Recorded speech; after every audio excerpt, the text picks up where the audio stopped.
ഹേറാം ഇറങ്ങിയിട്ട് 25 വർഷമാവുന്നു.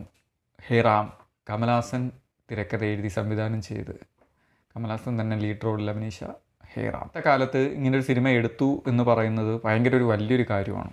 കാരണം എന്ന് വെച്ചാൽ ഗാന്ധി വധവുമായി ബന്ധപ്പെട്ട ഒരു തീമാണ്. ഗാന്ധിയെ വധിക്കാനായി 3 പേർ പ്ലാൻ ചെയ്യുന്നതും അതിനുശേഷം എന്തൊക്കെയാണ് സംഭവിക്കുന്നതെന്ന് പറയുന്നതാണ് കഥ എന്ന് പറയുന്നത്. അതായത് ഇന്ത്യയുടെ വിഭജനവുമായി ബന്ധപ്പെട്ടുണ്ടാകുന്ന സംഭവങ്ങളുടെ പ്രത്യാഘാതത്തിൽ ഗാന്ധിയെ വധിക്കാൻ വേണ്ടിയിട്ട് 3 പേർ പ്ലാൻ ചെയ്യുന്നു. ഷാറൂഖ് ഖാൻ അതിലൊരു മെയിൻ ക്യാരക്ടറായിട്ട് ചെയ്യുന്നുണ്ടായിരുന്നു. കുറച്ച് സ്ക്രീൻ ടൈമേ ഉള്ളൂ, പക്ഷേ അദ്ദേഹം ഒരു മെയിനായിട്ടുള്ളൊരു ക്യാരക്ടറാണ്. ഏറ്റവും മികച്ച സാങ്കേതിക വിദ്യ ഉപയോഗിച്ച് ടെക്നിക്കലി പെർഫെക്റ്റ് ആയിട്ട് തന്നെയാണ് കമൽഹാസൻ ഈ സിനിമ മേക്ക് ചെയ്തിട്ടുള്ളത്. ഒരു സീൻ എങ്ങനെ ബിൽഡ് ചെയ്യണം, കഥാപാത്രങ്ങൾ എങ്ങനെ ആക്ട് ചെയ്യണം, കഥാപാത്രങ്ങളിൽ നിന്ന് എങ്ങനെ ഒരു ഈവൻറ്റ് നടക്കുന്നു, അങ്ങനെയുള്ള ഒരുപാട് കാര്യങ്ങൾക്ക് പാഠപുസ്തകമാകുന്ന ഒരു സിനിമ കൂടിയാണ് ഹേറാം. അതുപോലും ഹേറാം പോലുള്ള ഗംഭീര സൃഷ്ടികൾ കമൽഹാസൻ ഇനിയും എടുക്കാൻ സാധിക്കട്ടെ. നമുക്കത് കാണാനുള്ള ഭാഗ്യം ഉണ്ടാവട്ടെ. Thank you. ബൈ.